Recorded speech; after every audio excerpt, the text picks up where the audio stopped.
woord. Here, rig ons deur die woord, sodat ons in die krag, Here, die goedheid en die barmhartigheid, wat U, God, met ons is, elke dag kan deel. Gee aan ons die Gees, wat ons deur die woord leer. Amen.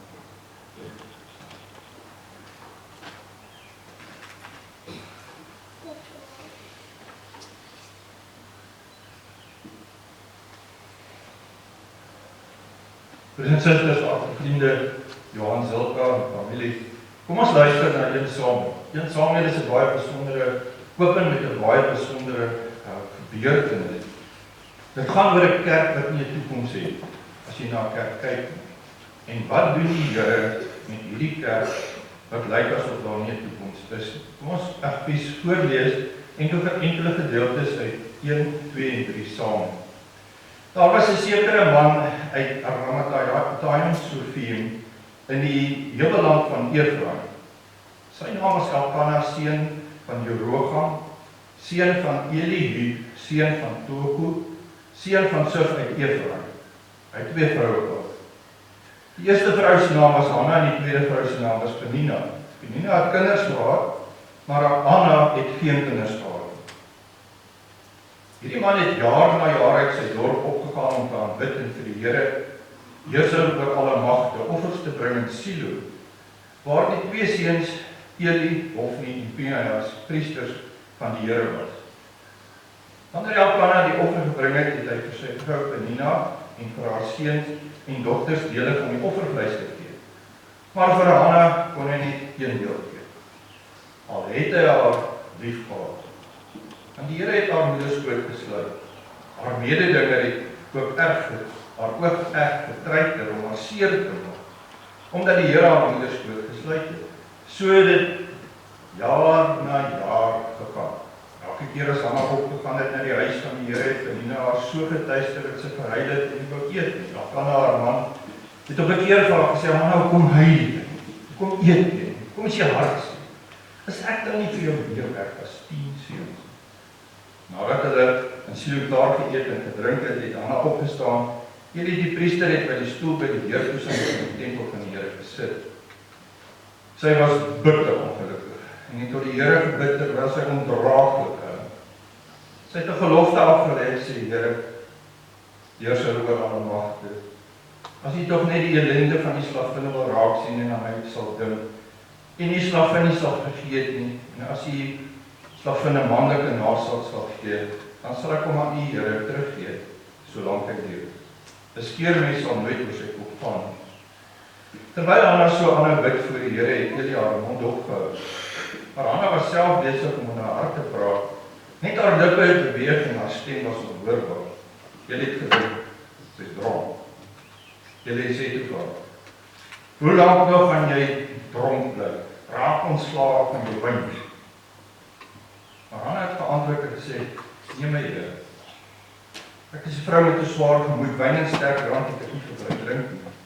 Maar ek het my hart voor die Here uitgestort. Met my die slagvin nie as 'n slegte vrou beskou nie, want dit is oor my kommer en ontsteltenis dat ek so lank praat. Eli het haar geantwoord en gesê, gaan in vrede. Die God van Israel sal jou versoek, dit het jy van hom gevra toestaan. Mag die slagvin genade vind in die oë, het sy gesê. Die vrou is toe daar weg, sy het geëet, en haar gesig was nie meer droewig nie. Hulle het vroeg die volgende oggend opgestaan voor die Here in aanbidding gebuig en weer na hulle huis in Rama gegaan. Elkana het met sy vrou gemeenskap gehad en die Here het aan haar gedink. Met die draai van die jaar was Hanna swanger en sy het 'n seun bo geboorte gegee. Sy het hom Samuel genoem, want het sy gesê, van die Here het ek hom gebid. Nadat sy hom gespeen het, het sy met hom opgegaan met 'n 3 jaar oud bul, 'n evangelie en 'n kruik wyn. Sy het hom as 'n jong seentjie na die huis van die Here in Silo geneem. Hulle het die bul geslag en die seentjie na Eli geneem. Sy het gesê, asseblief my Heer, so seker is dat U leef my Heer, ek is die vrou wat hier gestaan het om tot die Here te bid. Vir hierdie seun het ek gebid. En die Here het my versoek dat ek van gevra toegestaan. Op sy beurt staan ek nou voor die Here om nou aan die Here af. Solank as wat hy leef, is hy verleen aan die Here. Nou wil ek vir julle lees uit 'n stuk. As jy nou kyk hoe lyk die toekoms van hierdie kerk waar hierdie seun gebore word dit beskryf in Hoofstuk 2 vers 12. Julle se seuns was deugniete. Hulle het die Here nie geken nie. Die reg van die priesters teenoor die volk was so dat wanneer enige iemand 'n offerslag die priester se handlanger met 'n driekant vurk in sy hand kom, terwyl die vleis kook, dan steek hy dit in die kastrol, pot, kookpot of ekker. Alles wat aan die vurk optrek, neem die priesters daarmee weg. So het hulle gewoonlik gemaak met die hele Israel wat daar in Silo aangekom het. Maar selfs voordat die vet verbrand is, het die priester se handlanger gekom en vir die man wat slag gesê het, gee vir die priester vleis om te braai. Hy sal nie gekookte vleis van jou aanvaar nie, net rou vleis. As die man vir hom sê, laat hulle net eers die vet heeltemal verbrand, dan kan jy vir jou vat wat jy graag wil hê, dan antwoord hy, nee, jy moet dit nou gee, anders vat ek dit met geweld. Hierdie sonde van die jong manne was baie groot in die oë van die Here. Want die manne het die offer aan die Here met minagting behandel. Eli was baie, toe hy dit hoor dat sy seun alles met Israel doen, en dat hulle gemeenskap met die vroue wat diens doen by die ingang van die tent van ontmoeting gehad het, sê hy vir hulle, waarom doen julle die dinge, dat ek telkens van julle slegte gedrag moet hoor by die julle volk? Nee, my seuns, want die gerug wat ek gehoor het is besig onder die volk van die Here te versprei, en dis nie goed nie. As een mens teen 'n ander mens sonde, kan God die saak kon beslis. Maar as dit teen die Here is wat 'n mens sonde, wie sal dan sy saak waardig? Hulle het egter nie na hulle vader geluister nie, want die Here wou hulle om die lewe bring. Die seentjie Samuel daarin teen, het in aansien en guns gegroei by sowel die Here as by die mense. Nou wil ek vir net hoofstuk 3, die seun Samuel was in diens van die Here onder die volk, onder die toesig van Eli. 'n woord van die Here was seldsaam in daardie dae. Geen visioen het meer voorgekom. Ons lees tot sover saam, as jy besonder net weer die vers kan hoor, solank as wat hy leef, is hy geleen aan die Here. Broers en susters, familie wat teenwoordig is, in hierdie gedeelte hoor die God skep dienaars van sy wil, dis die kerk. Dis nie iets wat die kerk gedoen nie. Die kerk kan mense oplei, die kerk kan mense vorm. Dis nie iets wat ouers doen. Ouers kan gelowig hulle kinders begelei, maar God skep dienaars vir sy woord, van sy woord, vir sy kerk. 3 jaar gelede was 'n baie donker tyd in ons gemeente. En dit was vir Johannes, 'n teologiese student, ook 'n donker tyd. Vir hom wat 'n bedienaar van die woord in die Here se kerk bou word, en vir ons as 'n gemeente wat 'n bedienaar van die evangelie in die kerk besoek. Die rede vir hierdie uitsigloosheid waar ons 3 jaar gelede was dit gelyk het, as jy na die kerk kyk, as jy na die NG Kerk kyk, dan het dit gelyk asof die toekoms behoort aan Eli en sy seun. Dit is die posisie waarin die volk van die Here Israel in 1 Samuel 1 is waarna jy geluister het. Ek het die hele agtergrond gegee, dat jy 'n gevoel kan kry, waar was die kerk in hierdie situasie? En dit het so geklink. Eli, dis die, sê maar, in ons taal sal dit amper iets wees soos die moderator van die algemene synode, sonder om dit nou 'n suggestie te maak, maar dis sy posisie.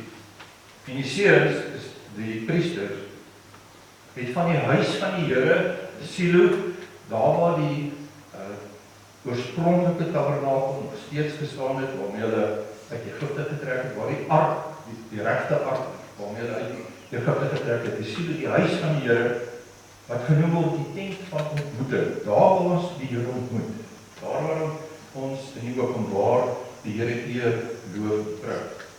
Daarvan het Eli en sy seuns 'n afgodstempel gemaak. Afgodstempel waar jy die sondes wat jy sommer oral doen jy nou sommer binne in die tempel, binne in die huis van die Here. En jy doen dit op so 'n manier dat die Here dit seën. In die naam van God word sonde bedryf in die tempel. Hulle het dit op 2 maniere gedoen, jy dit in 2 verse gehoor. Hulle het die offers wat die volk van die Here vir God gebring, het hulle opgeëis as hulle eiendom. Die sê maar brutaliteit gehoor in die teks van, hier's 'n offer van die Here, die priester kan uit 'n gedeelte van die offer kan hy lewe, sê hulle nee. Ons wil nie gekookte vleis hê. Ons en ons vriende van vanaand braaivleis wil. En ons soek vleis en braaivleis ons soek nie. Hulle maak die offer van die Here, maak hulle eiendom. Dis ons. En dan maak hulle van die vroue wat in die huis van die Here diens doen, maak hulle seksuele bypartyd. Dit was 'n doelbewuste magsgreep op die tempel.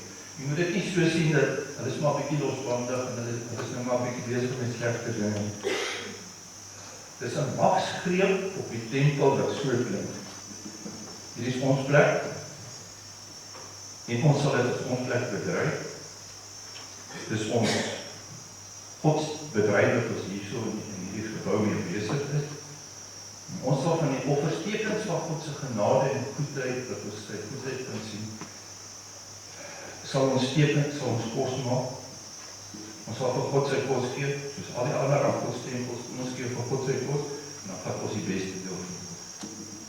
En ons sal van die diens aan die Here, sal ons 'n stuk perversheid maak, waar ons onsself met ons intimiteite geld. En dis die kerk.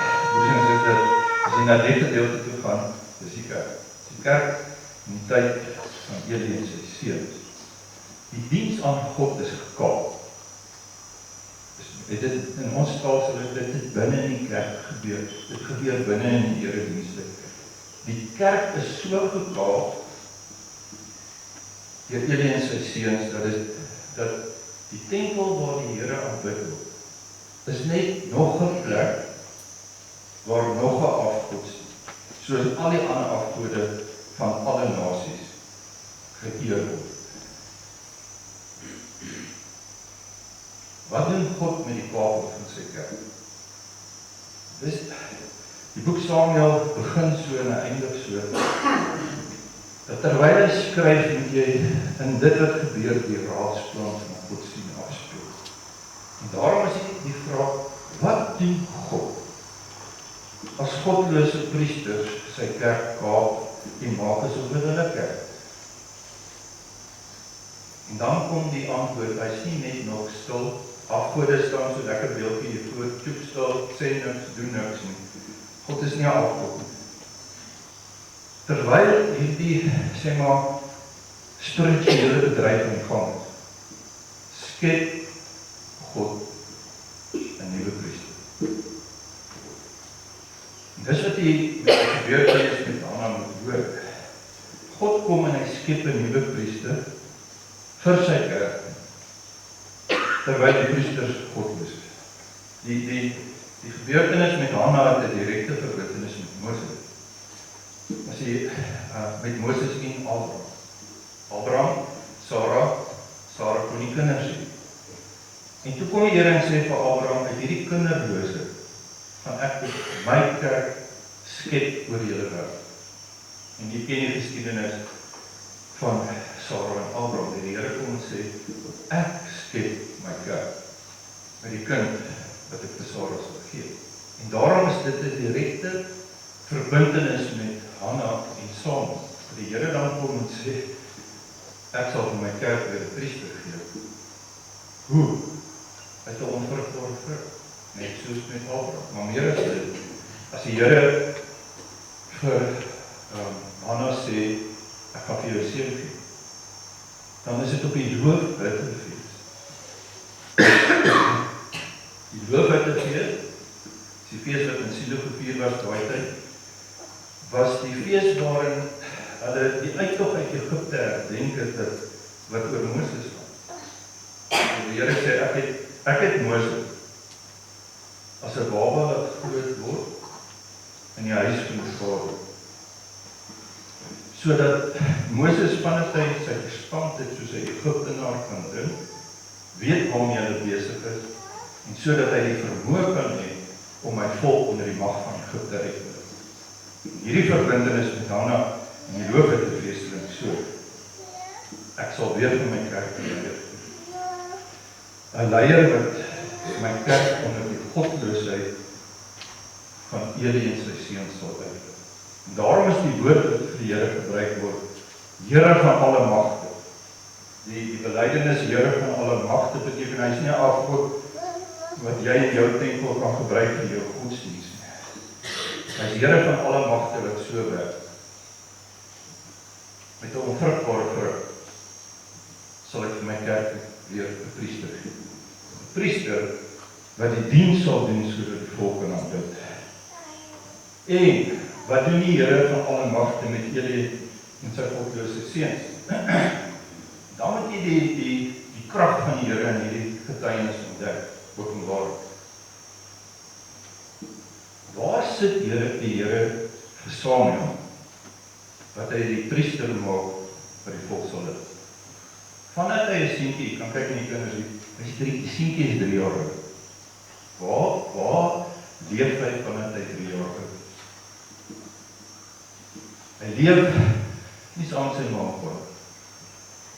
Hy leef onder Eli en sy godlose seun. Hoekom? Want die Here is die Here van alle magte. Die Here plaas hierdie kind in 'n posisie dat hy elke deel van hierdie sedeloosheid in die kerk kan beleef in sy siel. Jy moet weet hoe die sedeloosheid van hierdie priesters waar seun geraak het. Hoe die besluitloosheid en tugloosheid van hierdie vaderfiguur Eli kon geraak het. Hoe die afgodsdiens sy siel getuig. En binne hierdie wroging sit die Here hom. Hoekom? Sodat hy daardeur vir hom 'n dienaar kan vorm wat weet wat is afgodsdiens. Sodat hy weer die Here se woord kan bedien. Die hoofstuk 3 vers 1 is 'n opsomming van die effek van hierdie godloosheid in die kerk. Die woord van God was seldsaam. Jy kon nie meer na die tempel gaan en na die woord van die Here luister as gevolg van die bedryf van Eli en sy seun. En toe kom die Here onder die priester, onder die toesig, die ironie, onder die toesig van Eli, skep God nuwe produkte. Die preek wat ek vir u nou gegee het, het ek 3 jaar gelede net so gepreek. Dit kom my die feit, soos ek het vir u nou gepreek het, 3 jaar gelede, moes die materiaal al afgetrek het. Ons kry nie iemand wat die evangelie kan bedien. En toe ek hierdie preek vir die gemeente gepreek. En in die preek het ons vir mekaar 3 sake gesê. Dat ons sê, ons as gemeente moet nou begin fokus, wat gaan met ons in die kerk gebeur? En in daardie tyd het ons vir mekaar gesê, Eli en sy seuns, die kerk met sy sedeloosheid, sy predikante, sy professore, wat met niks anders as afgodsdienst besig is nie ons toekoms. Eli en sy seuns kan nie die Here se kerk se toekoms wees. Hoekom? En dan moet jy die woorde van die Here hoor, en wat hy aan Eli gee. Maar nou is die uitspraak van die Here, ek sal dit nooit toelaat. Want mense wat my eer, sal ek eer. Maar mense wat my minag, sal veragtelik wees. Broers en susters, goddelose, sedelose mense kan nie die kerk gaan. Hulle kan bepaalde situasies kom. Maar die Here sal hulle in hulle goddeloosheid, sal hy veragtelik maak vir elke gelowige wat weet, hierdie is nie 'n dienaar van die Here. Toe was ons oproep gewees. Ons mag nooit Eli en sy seun se drome, sy visioene, sy visies en sy missies glo nie. En ons mag ons nie skik volgens hierdie drome. Die tweede oproep wat ons toegemaak het so geklink. Kom ons getrou leef. Iewers is hy ons besig om 'n Samuel groot te maak. Ons weet nie waar nie. Ons weet nie hoe nie. Maar dis die Here met sy kerk. Kom ons vertrou. Hy sal mos iewers 'n Samuel gereed maak vir sy kerk. En toe het ons as gemeente gesê, dit het ons gedoen. Kom ons bid vir die Samuel wat ons nie ken.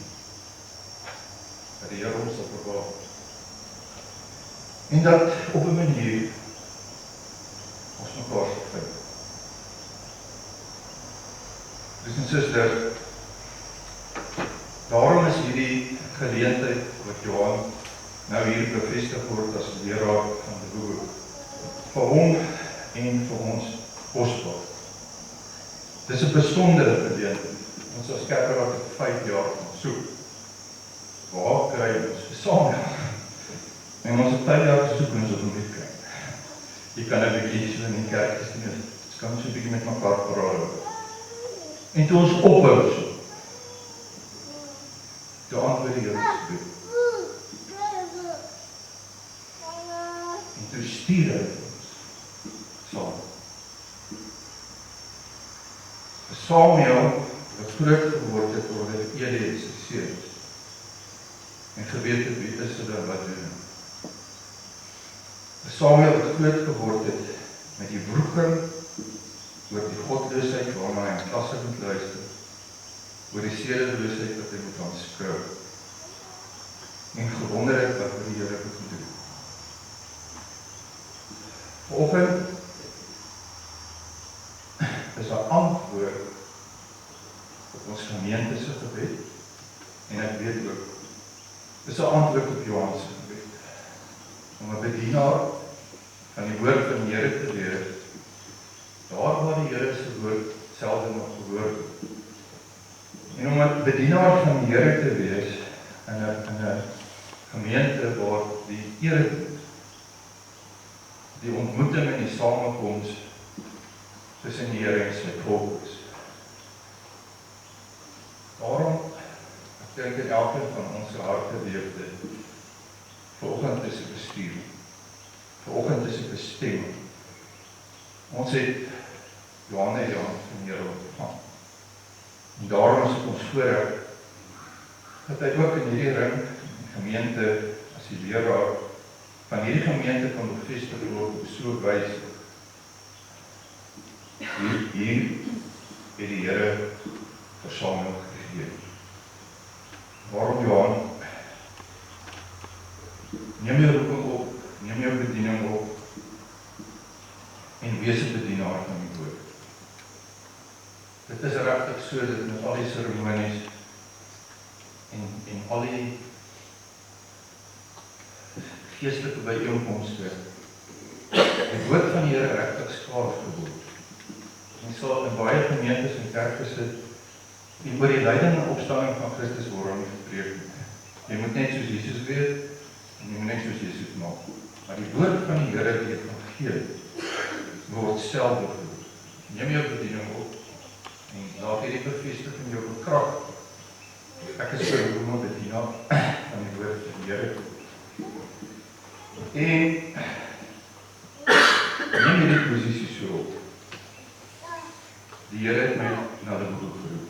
Die Here het my hierdie geroep. en wees vir hierdie gemeente saam. Wees dit saam met elke kerkraadlid, wees dit saam met elke lidmaat, maar die ring wat hier sit, en dis, ek kan my woord later gaan toets, en ek het gaan praat, en kyk, is hierdie nou een hof nie wat Kenia's, of is hierdie nou een saam? Die predikante en hierdie is saam. As die ons verkondigde woord van die Here, vind hulle as medeverloor, vind hulle as mededienaars, werk saam met hulle. En wees vir die enkele kerk, ook saam. Amen, ons bid.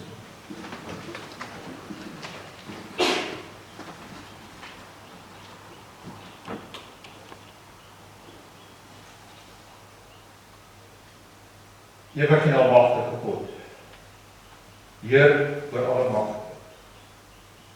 Here, dankie dat ons in hierdie diens die volle impak daarvan kan voel. Dat die kerk kan nie verkaal word nie. Here, want terwyl mense in kerke losbandigheid vier, Here, van U afgod maak wat moet vat wat ek kry. Is U besig om vir U bedienaars, vir U woord te skep en te vorm uit die onvrugbaarheid. Here, uit die onvoorspelbaarheid en Here, in die beriete krag van goddeloosheid. So die dank vir Johan. Dankie vir sorg. Dankie dat U die wonder bewerk het, dat hulle deur alles aan U vasgehou het en die evangelie gevind het en geglo het. En dat U hulle gelei het deur alles nog steeds te weet, U is hulle toekoms. En nie die mense wat Here hulle vernoem. Here, dankie vir wat U vir ons vandag het dat gebeur. Here, dat ons kan weet die kerk kan voortgaan. Dit behoef gaan nie 'n plek word waar die woord van die Here min gehoor word. Dit sal 'n plek word waar die Here se woord altyd gehoor word. So die vraag, Here, seën ons, seën hom. Dankie vir sy ouers. Dankie vir sy grootouers wat in hierdie geloof wandel het.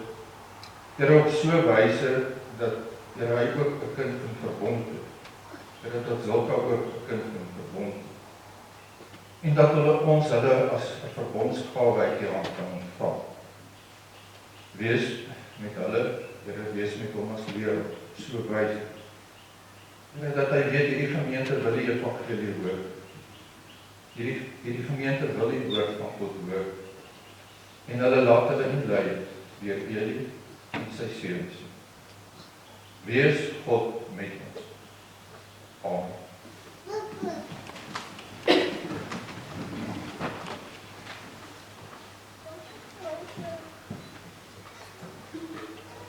Kom ons kyk na die blaadjie. Jy moet kyk na die 486. Kom ons sing die 486. Kom ons sing die eerste vers vir Johan. Kom ons sing verse 3 en 4 vir die kerk. Kom ons staan. Bring al die volken die boodskap van voorbeeld bevrijden, zoals ze die Heer verkondigt al verder die tijden. Daar is mijn knecht, hij bent fantastisch leraar, volg ongetrouwen zijn lijden. Hij wat verstaat zal leren wat geknakt is niet breekt niet. Hij dat is zwakker verdrukte, die vruchteloos smeert niet. Ik knecht is weer, duizenden wacht op zijn leer. Laat ons zo nooit niet vergeet niet. Zijn ons roept op zijn dienst, zo zal ons dit mag wijden. Hij is almachtig genade, die trouwe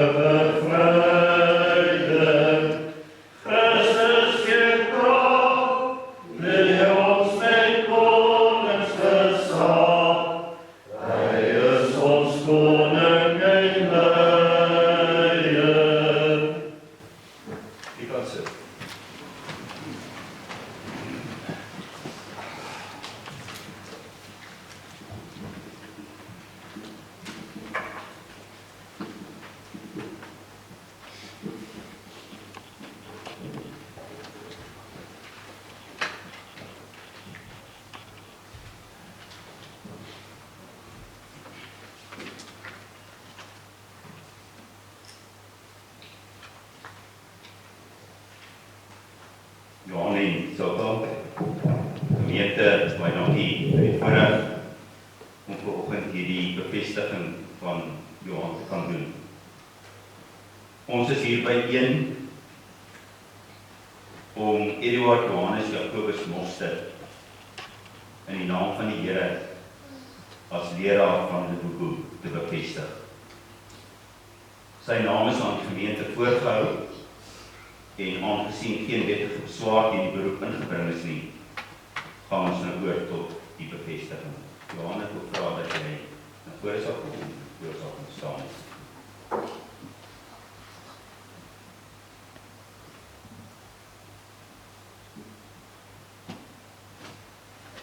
Jesus Christus maak van die diens van mense gebruik om deur sy woord en gees sy kerk bymekaar te bring, te regeer en op te bou. Hy is die amptdraer by uitnemendheid, omdat hy gekom het, nie om gedien te word, maar om te dien en om sy lewe te gee vir baie. Hy is die een wat ook mense roep en hulle dring deur sy liefde. Die bedienaar van die woord is dus 'n gestuurde van Christus, aan wie hy die boodskap van die versoening toe vertrou. Die ampt van leraar is soos die ander ampte een van die gawes van die Gees aan die gemeente. Deur hierdie gawes wil die Heilige Gees die gemeente opbou. Wat is die taak? Die ampt van die bedienaar van die woord omvat die verkondiging van die woord van God en die diens van die gebede, die bediening van die sakramente, die leiding van die eredienste, die behartiging van die kategetiese onderwys, die uitoefening saam met die ouderlinge en diakens van die regering van en tug oor die gemeente, die doen van behoorlike huisbesoek en behartiging van die herderlike sorg van die gemeente, die lei ook van die kerkraadvergaderings. Die persoonlike eise, die bedienaar van die woord word geroep om in 'n egte geloofsverhouding met God te leef.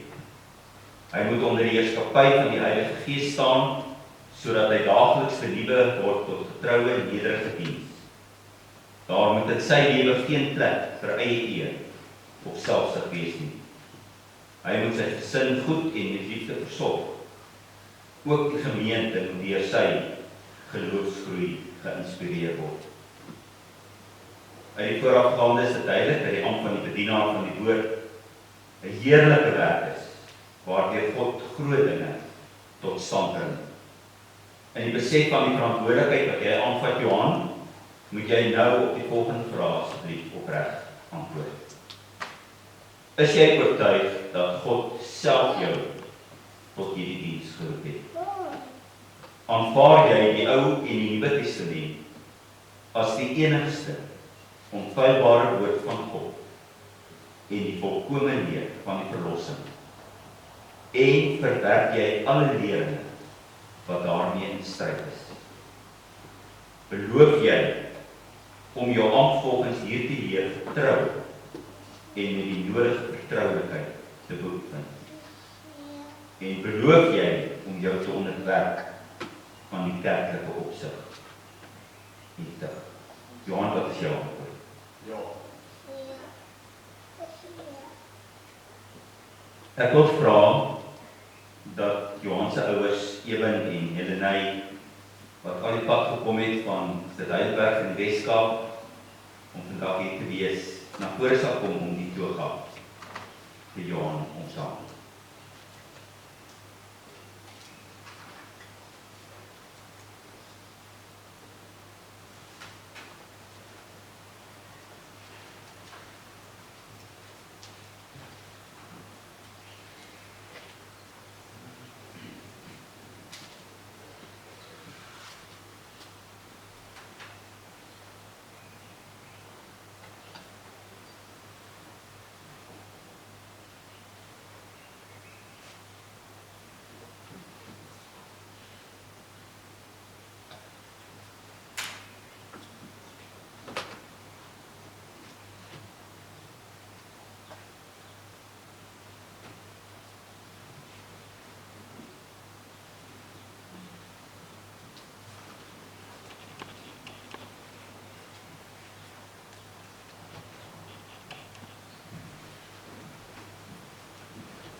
Ek wil vra dat al die leraars wat hier teenwoordig is asseblief na vore sal kom vir die handoplegging.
Johan, ek wil vra dat jy van knie, jy kan op baie op jou knie staan.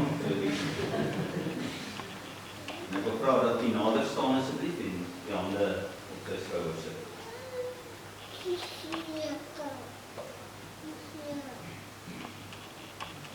Johan, mag God, wat jou tot hierdie diens geroep het, jou deur sy Heilige Gees verlig. Mag hy jou so regeer, dat jy 'n vrugbare werker in die uitbreiding van sy koninkryk sal wees. Neem nou vir jou verantwoordelikheid die gemeente, wat aan jou geestelike sorg toevertrou is. Wees 'n voorbeeld vir die gelowiges in woord, gedrag, liefde, geloof en reining. Hou aan met voorlesing, vermaning en lering, en verwaarloos nie die genadegawes wat jy het nie. Dan sal jy, wanneer die opperherder verskyn, die heerlikheid as onverganklike kroon verkry. En nou gemeente, ontvang hierdie diens ek van die Here met groot blydskap en betoon aan hom agting. Neem die boodskap wat hy volgens die Heilige Skrif sal verkondig aan, nie as mensewoorde nie, maar soos dit waarlik is, as die woord van God. Amen.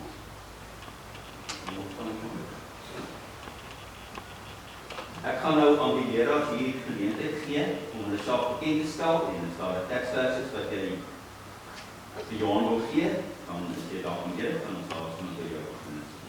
Johan, baie welkom. Ek is die predikant by Gemeente Blouberg, wat die Viva is. Ek sien regtig uit om jou gereed te hê. En ek glo en ek vertrou die seën van die Here vir die bediening met tyd. Dus ek gaan vir jou gee. Openbaring 3. En ek gaan vir jou gee van vers 12. Wie oorwin, sal ek die belading gee van my God maak.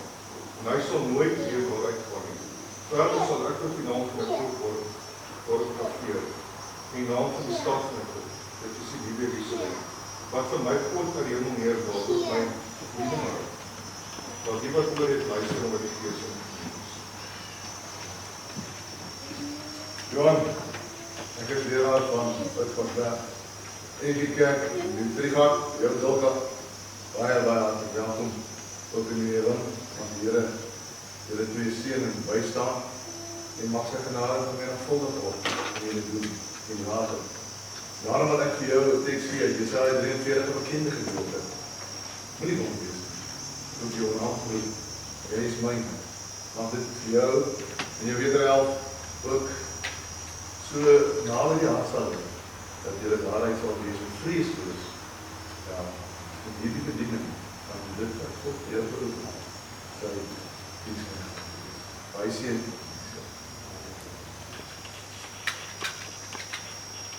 André van Rooyen van Messina gemeente vir jou uit 1 Timoteus 4 vers 16 woord gee. Let goed op jou leer in jou lewe, want deur dit te doen sal jy jouself red, sowel as die wat na jou luister. Iemand het vir my op die universiteit gekom wat baie behaal. Gesê, wie dink jy hier? Tot ek besef het ek klaar nog. Hou in lyn met dit wat die Here jou gegee het. Laat die mense dit sien uit jou lewe. Dit is tot reding vir almal. Baie seën vir jou met jou bediening in jou lewe, in jou huwelik, in die lewe wat daaruit voortkom. Mag die Here jou drome vervul en aan jou seën in elke opsig. En groete ook van die gemeente Messina. Johan, ek is dominee van Perth en my naam is Colombi. Hier in het Matthäus hoofdstuk 28, vers 19, waar gesê dat ons as leerders moet na die hele Here gaan om die goeie evangelie van Jesus Christus te verkondig. So u ook gestuur en Jesus Christus sal met u wees. Dankie. Dit is maar tot zie van die dingen in een show van omgekeerd in Afrika in Zambia. Die hakai van dat keer op neer het. Voor achterkijken. Die van voor de keek, de bow. Je moet kijken wat die heeft, hoe je het wat het hoe je zelf kan doen. So wij praten met de bow. So de lijn in de is staat mooi zoals die hier. Dan als we komen voor een jaar, dat zien die is. Die is van die. Dank je.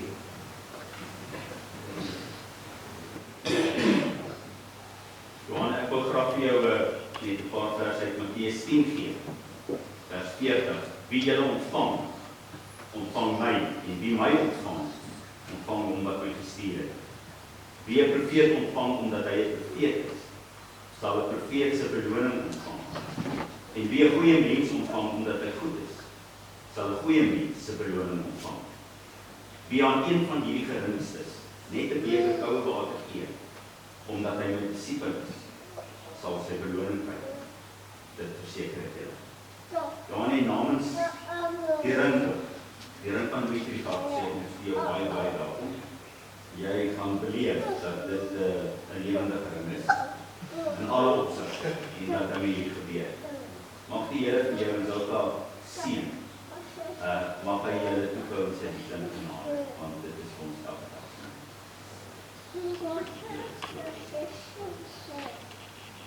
Vriende, ek gaan net 'n gebed saam doen en dan gaan ons staan en dan sing ons die seënbede vir Johan. En dan wil ek vra dat sou ook sommer nou na vore kom dan kan ons saam bid.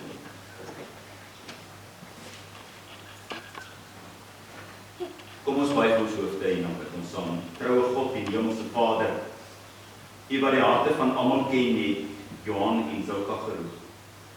Toegerus en gewillig gemaak om hierdie diens te aanvaar. En daarom bid ons dat U hulle opreg en getrou sal maak in die aanvaarding en uitvoering van hulle aan. Wou U nou self hierdie handelinge genadiglik bevestig. Deur die werking van die Heilige Gees, skenk hierdie gemeente genade om hulle as gestuurdes te erken, te ondersteun en vir hulle te bid. Ons vra dit in die naam van ons verhoogde Here en Meester, Jesus Christus, die Here. Amen.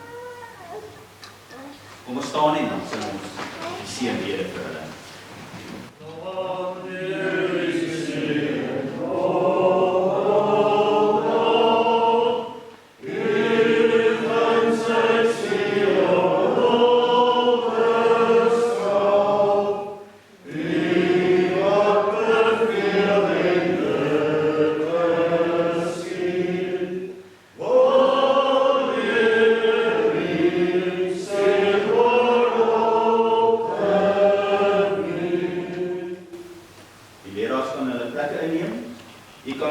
Bly staan, want Johan gaan die seën uitspreek en dan kan ons almal beweeg na buite vir die verwerking.